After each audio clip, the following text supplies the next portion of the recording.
हाँ तो दोस्तों, बजाज फाइनेंस के क्वार्टर 3 के बिजनेस अपडेट्स आ चुके हैं, तो उसी के बारे में हम इस वीडियो में बात करेंगे और जानेंगे कि आपको बजाज फाइनेंस के अंदर इन्वेस्ट करना चाहिए या नहीं। चलिए शुरू करते हैं।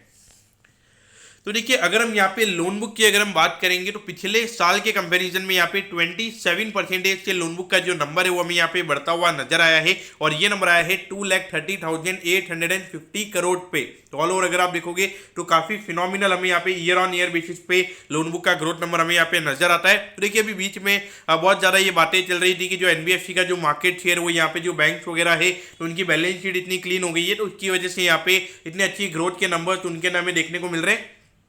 लेकिन देखिए, एक चीज आपको समझनी चाहिए कि इतने अच्छे तरीके से रिस्क को मैनेज करके यहाँ पे लगातार इन्होंने अपनी लोन बुक को ग्रो किया है। और अगर आप देखोगे ईयर ऑन ईयर बेसिस पे इतने बड़े डबल डिजिट वाले नंबर के अंदर अगर ये ग्रोथ का नंबर हमें देखने को मिल रहा है, और अगर हम बेस इफेक्ट की अगर हम बात करेंगे, एक अच्छा बेस इफेक्ट होने के बाद में भी यहाँ पे अगर 27% की ग्रोथ के नंबर्स अगर हमें देखने को मिल रहे हैं तो डेफिनेटली ये नंबर्स हमें यहाँ पे फिनोमिनल नजर आते हैं। तो देखिए, यहाँ पर अगर हम देखेंगे, अगर हम अमाउंट वाइज अगर हम बात करेंगे तो लगभग 50,000 करोड़ से यहाँ पे जो लोन बुक का नंबर है वो हमें यहाँ पे ईयर ऑन ईयर बेसिस पे कंपनी का बढ़ता हुआ नजर आया है।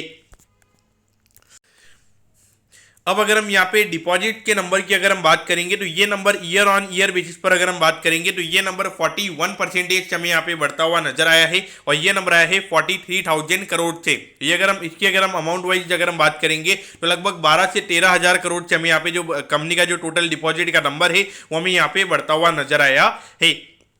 तो ऑल ओवर अगर हम देखेंगे तो आपको एक बात समझनी चाहिए कि जो बजाज फाइनेंस जो डिपॉजिट को रेज करता है वो नॉर्मली अगर आप देखोगे जो एफडीज वगैरह होती है और जो टर्म डिपॉजिट वगैरह होते हैं तो उसके थ्रू यहाँ पे डिपॉजिट को रेज किया जाता है। यहाँ पे सेविंग डिपॉजिट के थ्रू यहाँ पे फंड रेज नहीं किया जाता है। तो नॉर्मली अगर आप देखोगे 1 साल 3 साल 5 साल की यहाँ पे एफडीज होती है, तो एक तरीके से यहाँ पे एक long term point of view से यहाँ पे कंपनी के पास में पैसा आता है और इसे कंपनी लैंड करती है। तो कहीं ना कहीं देखा जाए तो यहाँ पे एक अच्छे से रिस्क मैनेज भी कंपनी अपना यहाँ पे कर सकती है। तो ऑल ओवर देखा जाए तो अगर लगातार यहाँ पे जो कंपनी के डिपॉजिट के नंबर है अगर आने वाले टाइम पे इतने अच्छे तरीके से अगर हमें ग्रोथ हुए नजर आएंगे, यहाँ पे बॉन्ड के थ्रू कंपनी को पैसा रेज नहीं करना पड़ेगा। और अगर कंपनी को बॉन्ड के थ्रू अगर पैसा रेज नहीं करना पड़ेगा तो वहाँ पे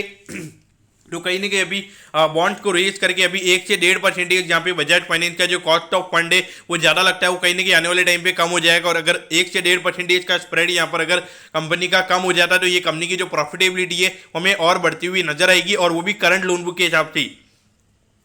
उस पॉइंट ऑफ व्यू से अगर हम देखेंगे तो यहाँ पे डेफिनेटली एक अच्छी ग्रोथ अपॉर्चुनिटीज हमें यहाँ पे नजर आती है। और अगर हम यहाँ पर अगर हम वैल्यूएशन पैरामीटर्स की अगर हम बात करेंगे तो देखिए लगभग 4 लाख करोड़ के मार्केट कैप पे ये कंपनी हमें ट्रेड होती हुई नजर आ रही है। और जिस तरीके का परफॉर्मेंस अभी चल रहा है तो अराउंड यहाँ पे ये जो पूरा कैलेंडर ईयर की अगर हम बात करेंगे तो यानी कि आने वाले 12 महीने में लगभग 12,000 करोड़ से ज्यादा का नेट प्रॉफिट का नंबर यहाँ पे बजाज फाइनेंस का हो सकता है अगर नॉर्मल सी अगर इकोनॉमी में रहती है। तो उसके हिसाब से अगर हम देखेंगे अराउंड 33-34 टाइम्स के फॉरवर्ड पी रेशियो पे ये कंपनी हमें ट्रेड होती हुई नजर आती है। तो अगर लगभग यहाँ पे 40 के पी रेशियो पे भी अगर ये कंपनी आने वाले टाइम पे अगर ट्रेड होती है तो मुझे लगता है कि ये कैलेंडर ईयर के एंडिंग में यानी कि ये दिसंबर के एंडिंग में लगभग 20% ये स्टॉक हमें ऊपर जाता हुआ नजर आ सकता है। मुझे लगता है कि लगभग 8,000 के लेवल्स यहाँ पे ये ईयर एंड के लगभग आपको देखने को मिल सकते हैं। और मुझे लगता है कि जब इकोनॉमी में देखिए लगातार हमारी इकोनॉमी ऐसे अच्छी नहीं चलने वाली है, जब इकोनॉमी में थोड़ी सी एनपीएस की दिक्कतें आनी स्टार्ट हो जाएंगी तो जब पीएसयू बैंक में जब करेक्शन वगैरह रहेगा तो फिर से यहाँ पे बजाज फाइनेंस जो लगभग 40-50 के पी रेशियो पे नॉर्मली ये ट्रेड होता हुआ हमें नजर आता था,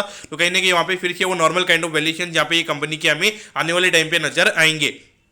तो देखिए जो पहले 25-30% के सीएजीआर पे ये कंपनी चलती थी तो कहीं ना कहीं यहाँ पे सीएजीआर के टर्म्स में रिटर्न यहाँ पे कम आते हुए आपको नजर आएंगे। लेकिन मुझे डेफिनेटली लगता है कि अगर आपको सिर्फ निफ्टी को अगर आपको बीट करना है यानी कि अगर आपको निफ्टी बीटिंग रिटर्न चाहिए तो डेफिनेटली बजाज फाइनेंस में वो पोटेंशियल अभी मुझे नजर आता है। मुझे लगता है कि अभी भी आने वाले 5 साल में लगभग 20% सीएजीआर के रिटर्न पे ये कंपनी हमें ग्रोथ हुई नजर आएगी। और 25% सीएजीआर मुझे यहाँ पे मुश्किल लगता है। मुझे लगता है कि यहाँ पे जो पहले 3 साल में पैसा डबल होता था वो कहीं ना कहीं अभी यहाँ पे 3.5 साल में हमें डबल होना स्टार्ट यहाँ पे होता हुआ नजर आएगा। तो पॉइंट ऑफ व्यू से डेफिनेटली ये कंपनी आपके रडार पे होनी चाहिए। तो दोस्तों मैं कहता हूं कि बजाज फाइनेंस के जो क्वार्टर 3 के बिजनेस अपडेट्स हैं वो आपको अच्छे समझ में आ गए होंगे। अगर आपकी कोई भी क्वेरीज है आप कमेंट कीजिए, मैं जरूर आपके कमेंट पर रिप्लाई करूंगा। ओके दोस्तों, thank you, have a nice day.